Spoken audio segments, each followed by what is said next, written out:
Sahabat wanita, senang sekali saya Susi Makitan dapat menjumpai Anda lagi hari ini. Dan bagaimana kabarnya? Harapan saya Anda dalam keadaan baik-baik saja dan sehat selalu, serta dikelilingi oleh orang-orang yang mengasihi Anda. Hari ini kembali wanita berpengharapan akan memberi wawasan kesehatan kepada Anda, dan kali ini mengenai pengaruh diabetes pada kebutaan bersama Dr. Megawati. Dan setelah itu Ibu Wihani akan hadir, akan memberikan siraman rohani untuk Anda dengan topik terbelenggu rasa bersalah. Semoga semuanya akan menjadi berkat buat Anda dan selamat mengikuti.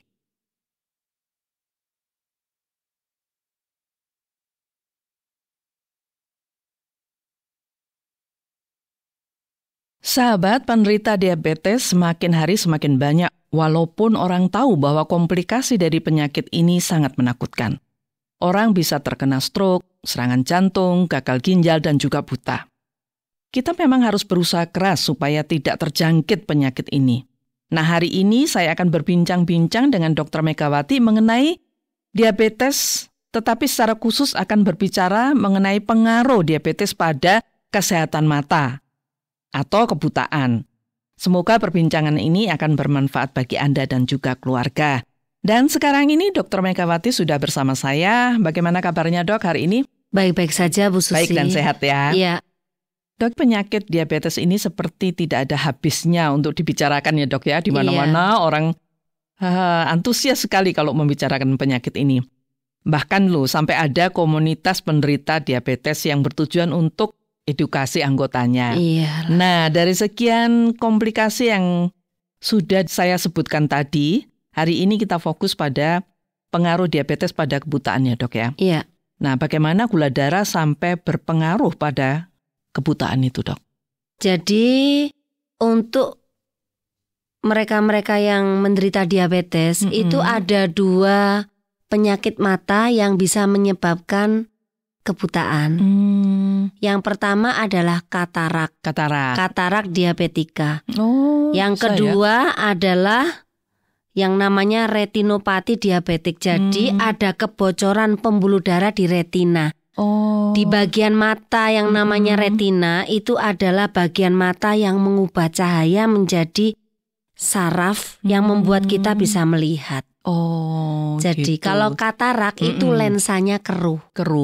Kalau lensa keruh itu Bu Susi ya, dioperasi, dibuang lensanya, itu diganti lensa, itu sudah kelihatan. Tetapi kalau retina yang kena, retinanya di sini ada bocor, bengkak, itu ya, pembuluh darahnya di retina itu bengkak. Dia akan butanya karena sarafnya, bukan sarafnya. Nah, itu yang lebih sulit. Nah, itu di mana letaknya gulanya itu?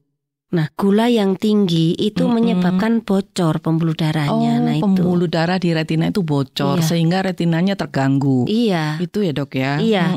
Jadi, kalau gula darah kita tinggi, itu semua saringan bisa bocor, tidak hanya retina saja. Sebenarnya ginjal pun saringannya juga bocor gitu. Nah, ya, ini Dok, ya? retinanya, pembuluh darahnya bocor. Nah, itu yang menyebabkan akhirnya nanti bisa buta. Nah, Dok, tidak semua penderita diabetes mendapat kebutaan. Ada yang mendapat gagal ginjal. Ya. Nah, sebenarnya siapa yang berisiko terkena kebutaan ini? Yang diabetesnya itu menyerang retina tadi itu?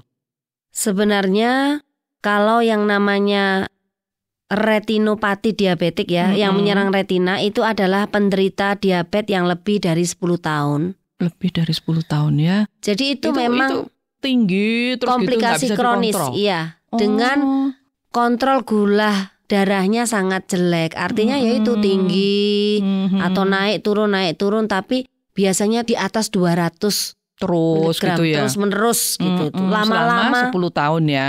Ya, di atas 10 tahun itu baru terus ada masalah dengan retina. Ya, begitu ya, Dok ya. Nah, gejala awal dari kebutaan karena diabetes ini apa saja? Nah, ini masalahnya gejala awalnya hanya penurunan penglihatan, tidak ada gejala apa-apa. Jadi tiba-tiba ada sakit, turun apa. gitu penglihatannya. Maksudnya ya tiba-tiba buram kabur. Ya mungkin gitu buramnya pelan-pelan sehingga tidak kelihatan. Tapi maksudnya itu semakin lama progresif, semakin lama akan semakin parah. Gitu. Jadi kalau semua penderita diabetes dengan sudah mengalami matanya agak buram, mesti harus periksa. Harus periksa gitu ya. aja. Itu harus diturunkan diabetesnya ya dok ya. Nah, apakah menyerang dua mata sekaligus atau hanya satu mata dok? Bisa dua mata, bisa satu mata. Saja ya. Iya. Berarti kalau dua itu ya mungkin udah parah diabetesnya ya, sampai ke situ ya. Iya. Dua-duanya ya dok ya. Pokoknya kalau gula darah yang tinggi terus-menerus tidak terkontrol atau gula darah yang tidak terkontrol naik turun itu berpotensi menyebabkan kebutaan. Nah, tadi dokter sudah katakan bahwa kebutaan yang karena retinanya yang rusak tadi tidak bisa dipulihkan. Bagaimana kalau tidak bisa dipulihkan? Apakah kalau misalnya diabetesnya tuh udah turun normal gitu, apakah dia bisa berangsur-angsur normal juga retinanya atau bagaimana dok? Tidak bisa. Jadi ya? retina itu kalau sudah kena karena 10 tahun dan di atas 10 tahun dan pelan-pelan tidak terasa. Hanya penurunan penglihatan. Nah, cuma yang bisa kita cegah tidak sampai buta. Maksudnya seperti itu. Kalau sudah pulih buta ya sudah ya buta ya. Kalau disuruh pulih seperti dulu tidak bisa. Nah, dan juga begini, kebutaan pun itu tergantung dari lokasi retina mana Bu Susi yang gitu, terkena. Ya. Kalau misalnya lokasi retinanya itu yang kena bagian tengah, nah itu ya tidak bisa diapa-apakan gitu ya dok. Itu kemungkinan butanya lebih tinggi. Tapi kalau hanya di pinggir-pinggir saja, itu bisa dioperasi. Bisa dioperasi. Pakai laser, penglihatan bisa pulih. Maksudnya tidak bisa pulih sendiri ya, harus gitu. melalui pengobatan, misalnya laser. Laser gitu begitu ya dok ya. Tapi kalau lokasinya tidak di tengah itu ada bintik yang namanya makula itu paling bahaya. Kalau sudah kena itu bahaya, buta. Pasti buta dan tidak bisa dipulihkan lagi ya dok ya. Iya. Cara mencegahnya bagaimana dok ini supaya gula darahnya itu tetap tidak tinggi gitu? Supaya penderita diabetes tidak mengalami Kebocoran ya, kebutaan bisa atau mungkin gagal ginjal bisa. Tapi yang khususnya ini yang mengalami kebutaan ini bisa nggak dicegah dok? Tentu saja bisa Bu Susi ya. Dengan cara kontrol kadar gula darah yang rutin. Rutinnya tuh setiap berapa? Setiap bulan sekali setidaknya. Iya, olahraga yang banyak, diet, minum obat, kontrol tekanan darah, jangan sampai hipertensi. Jaga kolesterol ya kalau menderita dua-duanya diabetes sama hipertensi dan periksa dokter mata. Tidak ada salahnya. Pokoknya ada kelainan sedikit minta periksa ke dokter mata. Nanti gitu dokter mata akan menyarankan mungkin 6 bulan lagi akan dilihat.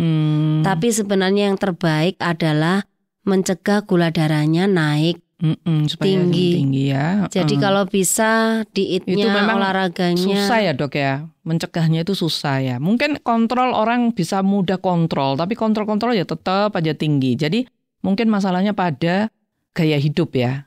Kan susah kalau orang nggak boleh minum manis.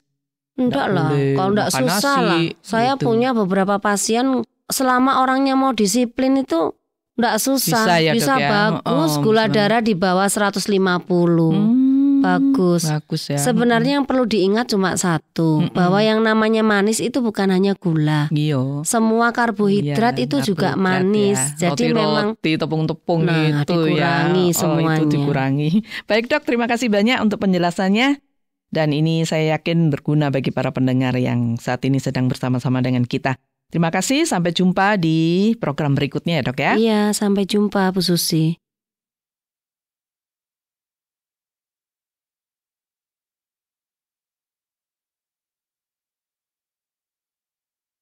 Sahabat, semoga perbincangan mengenai pengaruh diabetes pada kebutaan tadi bermanfaat bagi Anda dan keluarga. Tetaplah bersama Wanita Berpengharapan karena sesaat lagi Ibu Wihani STH akan memberikan siraman rohani untuk Anda. Tetapi sebelum itu, saya mengajak Anda untuk mendengarkan satu pujian berikut ini yang saya siapkan untuk Anda. Selamat mendengarkan dan semoga terhibur.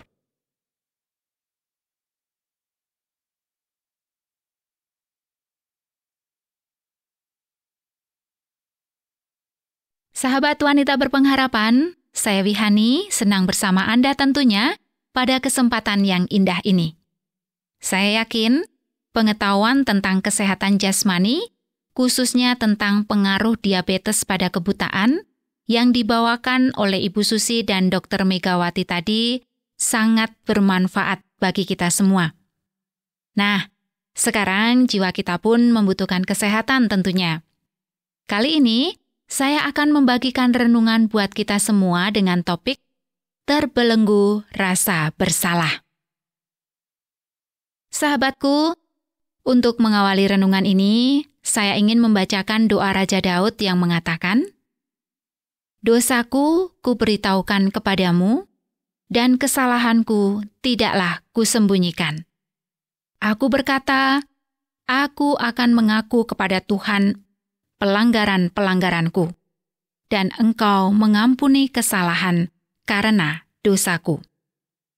Doa Daud ini terdapat dalam Mazmur pasal yang ke-32, ayat yang ke-5. Sahabat, doa Raja Daud ini sering juga saya ucapkan kepada Tuhan, karena semakin hari, semakin sering saya menyadari bahwa saya sungguh-sungguh bukanlah manusia yang sempurna.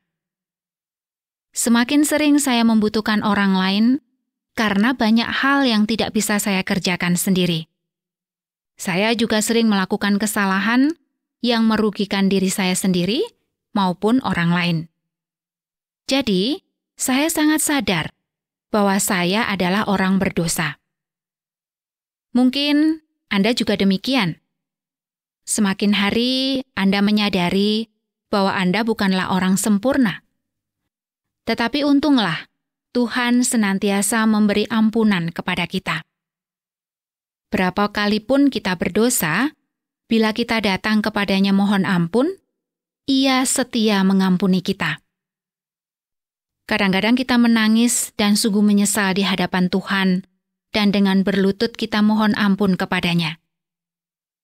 Ada perasaan lega ketika kita mohon ampun kepada Tuhan, dan kita meyakini bahwa Tuhan senantiasa mengampuni kita.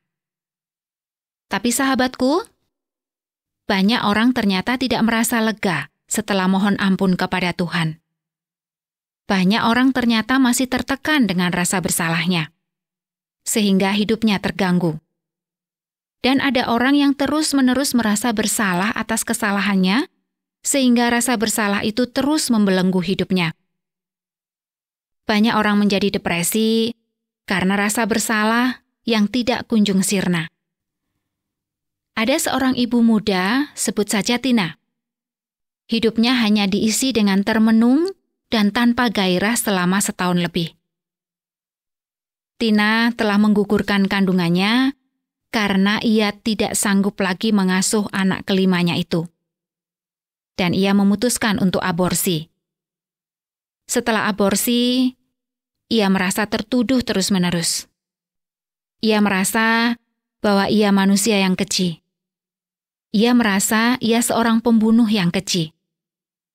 Ia tidak sanggup melakukan apa-apa lagi kecuali meratapi kesalahan dan dosanya. Memang, Tina bukanlah satu-satunya wanita yang terbelenggu oleh rasa bersalah. Ada jutaan wanita yang saat ini mengalami hal yang sama. Nah, apa sebenarnya yang membuat kita terbelenggu rasa bersalah? Apakah kesalahan dan dosa kita terlalu besar? Atau kita terus saja menyesal karena kita memang tidak mau melakukan kesalahan itu? Sahabatku, memang kita kadang sangat merasa bersalah apabila kita melakukan dosa dan kesalahan yang amat besar yang sangat merugikan orang lain. Bisa juga rasa bersalah itu timbul karena kita sadar kesalahan kita itu telah melukai perasaan orang-orang yang kita kasihi. Tetapi, alasan paling utama adalah orang yakin bahwa Tuhan sungguh mengampuni dosa siapa saja dan sebesar apa saja dosanya, sekalipun ia sungguh mohon ampun. Karena tidak yakin kalau dosanya diampuni, maka yang ada di benaknya adalah hukuman yang akan diterimanya. Sehingga perasaan bersalah semakin besar. Dan bila perasaan bersalah itu dikembangkan terus, maka lama-kelamaan perasaan bersalah itu akan membelenggu hidup seseorang. Sahabat, perasaan bersalah dan menyesal itu memang wajar dan bagus, agar kita selalu sadar akan kesalahan kita. Rasa bersalah juga mendorong kita untuk memohon ampun kepada Tuhan. Tetapi, rasa bersalah itu tidak boleh membelenggu hidup kita, sehingga hidup kita terus dihantui rasa bersalah.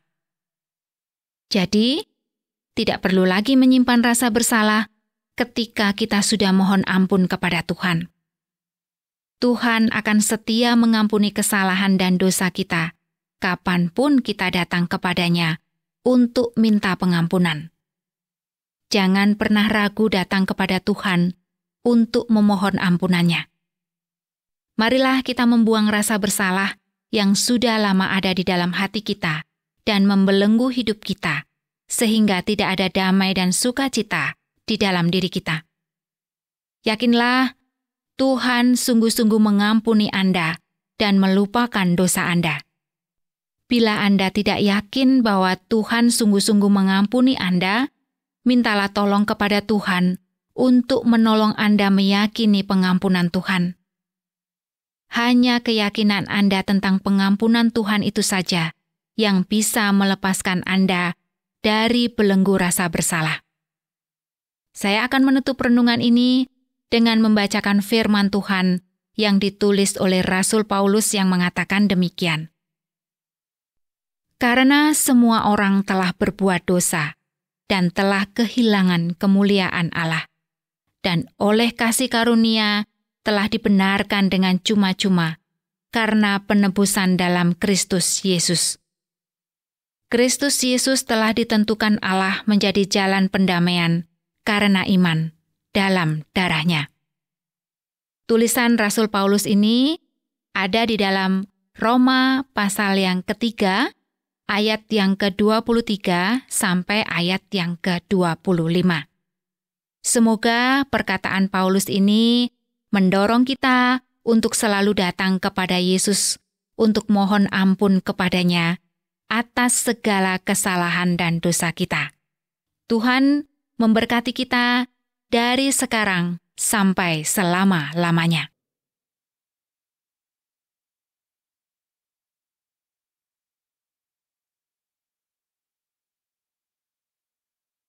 Sahabat wanita berpengharapan, sekarang kita harus berpisah karena seluruh rangkaian acara Wanita Berpengharapan sudah selesai hari ini. Semoga semuanya bermanfaat buat Anda. Dan bila Anda ingin bertanya atau menanggapi siaran ini, hubungi kami langsung Wanita Berpengharapan melalui SMS atau WA ke nomor 081 333 777 386. Saya ulangi, nomor yang bisa Anda hubungi baik melalui SMS maupun WA adalah 081 333 777 386. Saya Susi Makitan mohon pamit dan sampai jumpa. Terima kasih Anda sudah mengikuti program kami. Jika Anda diberkati, jangan lupa like, komen, dan share supaya Anda tidak ketinggalan setiap program terbaru kami. Jangan lupa juga untuk subscribe channelnya dan nyalakan loncengnya. Jika Anda ingin mendukung pelayanan kami, bisa melalui rekening kami berikut ini atau menghubungi kami di sini.